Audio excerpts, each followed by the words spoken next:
Hello everyone. तो आज हम ज्योग्राफी का एक नया टॉपिक पढ़ने वाले हैं जिसका नाम है वर्ल्ड क्लाइमेट। देखो, वर्ल्ड क्लाइमेट पढ़ने से पहले आपके कुछ बेसिक पॉइंट क्लियर होने चाहिए। जैसे कि ईस्टर्लीज विंड क्या होती है, वेस्टर्लीज विंड क्या होती है, कहाँ मूव करती है, ये आपको पता होना चाहिए। रेनफॉल कैसे होता है ये आपको पता होना चाहिए। थोड़ा मैं शॉर्ट में बताऊंगा यहाँ पर, लेकिन फिर भी अगर आपका बेसिक ही क्लियर है तो आपके लिए टॉपिक बहुत ज़्यादा ईजी होने वाला है। और यदि नहीं पता है तो आप हमारे प्लेलिस्ट में जाकर pressure belt and wind system वाला टॉपिक रिवाइज कर सकते हैं। और रेनफॉल का भी एक और टॉपिक दे के रखा है, टाइप्स ऑफ रेनफॉल, उसको भी रिवाइज कर सकते हैं। ठीक है। तो देखो, किसी भी एरिया का यदि हमें क्लाइमेट देखना है तो वो दो चीज़ों के ऊपर डिपेंड करता है।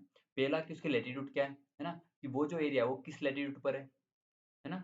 जैसे 0 डिग्री लैटिट्यूड है ना, ये 20 डिग्री है, 40 डिग्री है ना, तो किस लैटिट्यूड पे वो एरिया है इसके ऊपर डिपेंड करेगा। सेकंड, कि वहाँ पर रेनफॉल कितनी होती है ना, तो रेनफॉल और उसके लैटिट्यूड के ऊपर डिपेंड करेगा कि वहाँ पर किस प्रकार क्लाइमेट देखने को मिलेगा।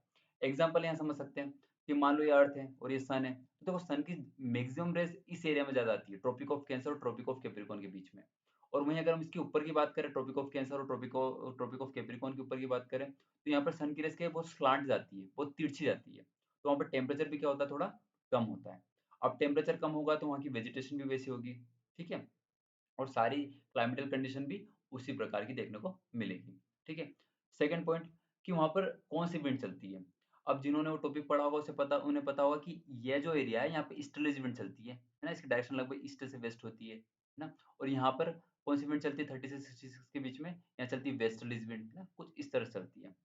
और रेनफॉल कैसे होता है? तो देखो, ये जो विंड आती है, तो ये विंड ओशन से मॉइस्चर लेके आती है ना? और मॉइस्चर लाने के बाद ये कॉन्टिनेंट में टकराएगी, पहाड़ों में टकराएगी, है ना? और इसका कंडेंसेशन होगा और रेनफॉल होगी।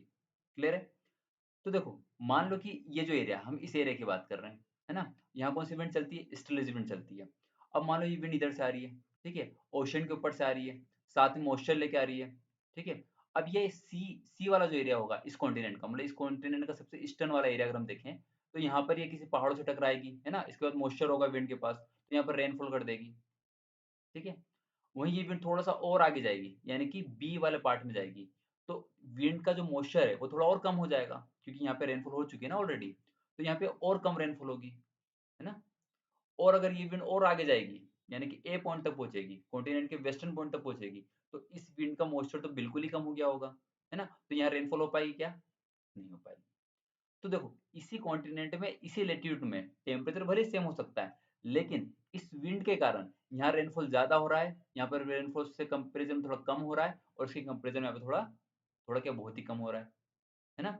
तो रेनफॉल जैसी होगी वैसी वहाँ की वेजिटेशन होगी। फॉर एग्ज़ाम्पल यहाँ पर रेनफॉल अच्छी हो रही है सी पॉइंट पे, तो यहाँ अच्छे बड़े-बड़े पेड़ होंगे, है ना? और वहीं हम बी की बात करें, तो हल्की-फुल्की रेनफॉल हो रही है, तो बड़े पेड़ उग पाएँगे क्या? नहीं। तो क्या देखने को मिलेगा यहाँ पे आपको? ग्रासलैंड्स। और वहीं ए पॉइंट की बात करें, तो यहाँ पर ज़्यादा रेनफॉल हो पाएगी क्या? नहीं हो पाएगी। तो यहाँ पे कुछ वेजिटेशन देखने को मिलेगी क्या? नहीं। इक्का-दुक्का थोड़ी कैक्टस वगैरह देखने को मिल जाएँगे। तो नॉर्मली यहाँ पे क्या देखने को मिलेगा हमको? डेज़र्ट, ठीक है? यानी कि हम किसी पर्टिकुलर कॉन्टिनेंट की बात भी करें, तो उसके अगर मैं ईस्ट से वेस्ट की ओर जाऊँ या वेस्ट से ईस्ट की ओर जाऊँ, तो भी मुझे अलग-अलग क्लाइमेट देखने को मिल सकते हैं। इसीलिए तो हमने पूरे वर्ल्ड के क्लाइमेट को अलग-अलग ज़ोन में डिवाइड करके रखा है। सेम बात अगर मैं करूँ यहाँ की 30 से 66 की बात करूँ, तो यहाँ पे अगर कॉन्टिनेंट है, तो यहाँ पे कौन-सी विंड चलती है? वेस्टर्लीज़ विंड चलती है ना? ये वेस्टर्लीज़ विंड चल रही है यहाँ पर। तो देखो, अगर ये विंड यहाँ से आ रही है तो मॉइस्चर लेके आएगी, ओशन के ऊपर से आ रही है, देखो ये ओशन के ऊपर से आ रही है, तो ऐसे मॉइस्चर लेके जाएगी। तो एक्स पॉइंट पे अगर आएगी, तो यहाँ पर अगर कुछ माउंटेन वगैरह होंगे, कंडेंसेशन होगा और यहाँ पर क्या होने लग जाएगा? रेनफॉल, है ना? ये विंड जो मॉइस्चर लेके आएगी ओशन से, वो यहाँ पर आकर एक्स पॉइंट पे, कॉन्टिनेंट के एक्स पॉइंट पे आके क्या करेगी? रेनफॉल करेगी। वहीं विंड थोड़ी और आगे जाएगी, तो यहाँ ज़्यादा रेनफॉल कर पाएगी क्या? नहीं, क्योंकि इसका मॉइस्चर तो लगभग यहाँ एक्स पर ही खत्म हो गया है।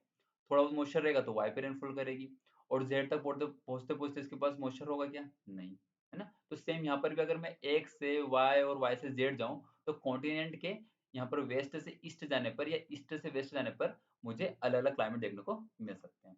ठीक है?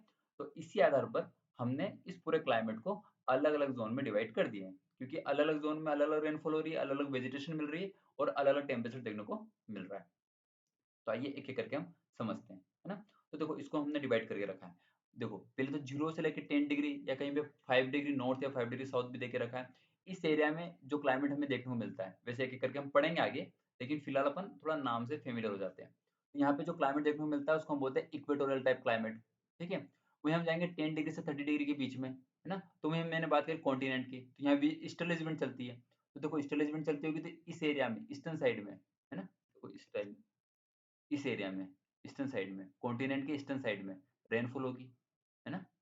तो सेम यहाँ पे रेनफॉल देखने को मिल सकती है। इसलिए ईस्टर्न साइड का जो कॉन्टिनेंट का जो ईस्टर्न पार्ट है, यहाँ का जो क्लाइमेट होता है इसको हम बोलते हैं मानसून टाइप क्लाइमेट, है ना? 10 डिग्री से 30 डिग्री के बीच में, जितने भी कॉन्टिनेंट्स हैं, 10 डिग्री से 30 डिग्री के बीच में जितने भी कॉन्टिनेंट्स हैं, मान लो अफ्रीका कॉन्टिनेंट हो गया, है ना? ये एशिया कॉन्टिनेंट हो गया, उस कॉन्टिनेंट के ईस्टर्न साइड में देखेंगे तो कौन-सा क्लाइमेट देखने को मिलेगा अपने को? Monsoon type.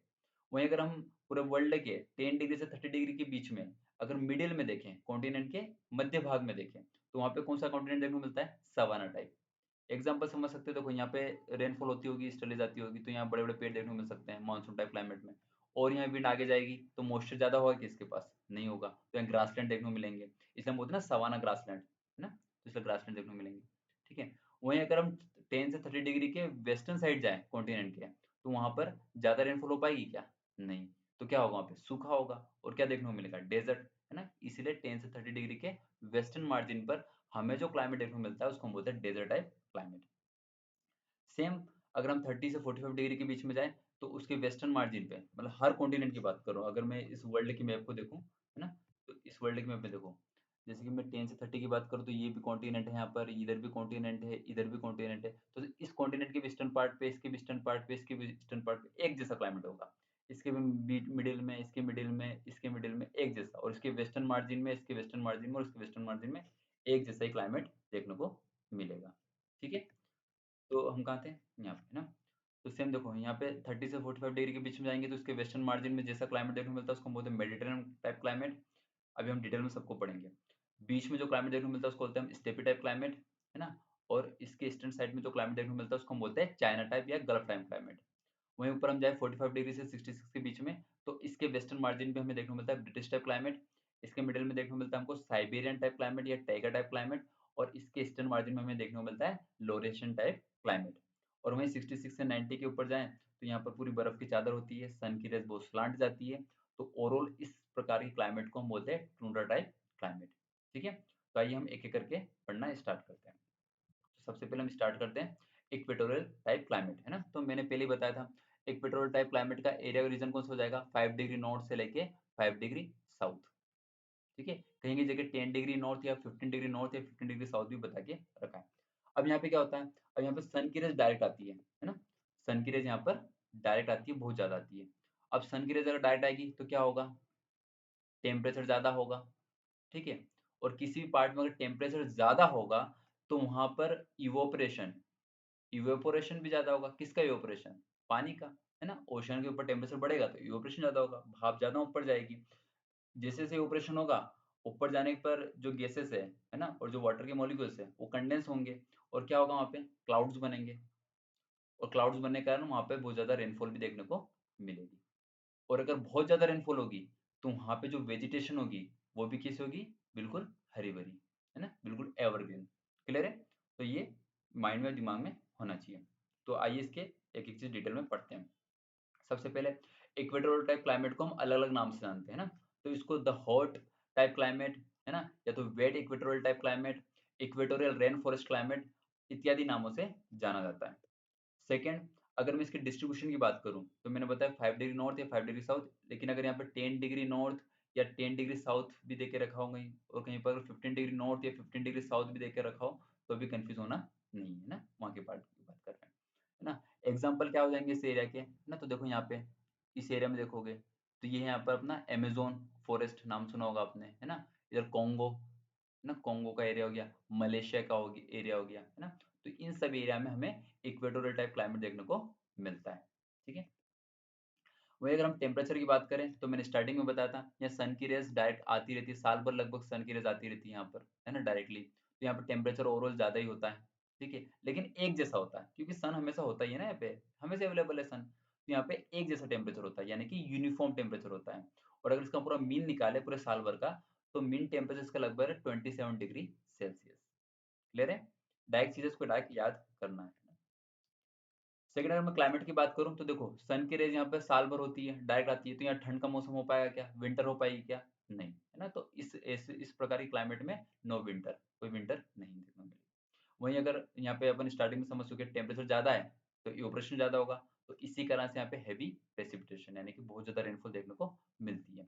वहीं अगर बात करें diurnal range of temperature, diurnal range of temperature क्या होता है कि दिन, डे और नाइट, डे और नाइट में कितना टेम्परेचर में डिफरेंस आ रहा है, इसको हम बोल रहे हैं डिurnal रेंज ऑफ टेम्परेचर।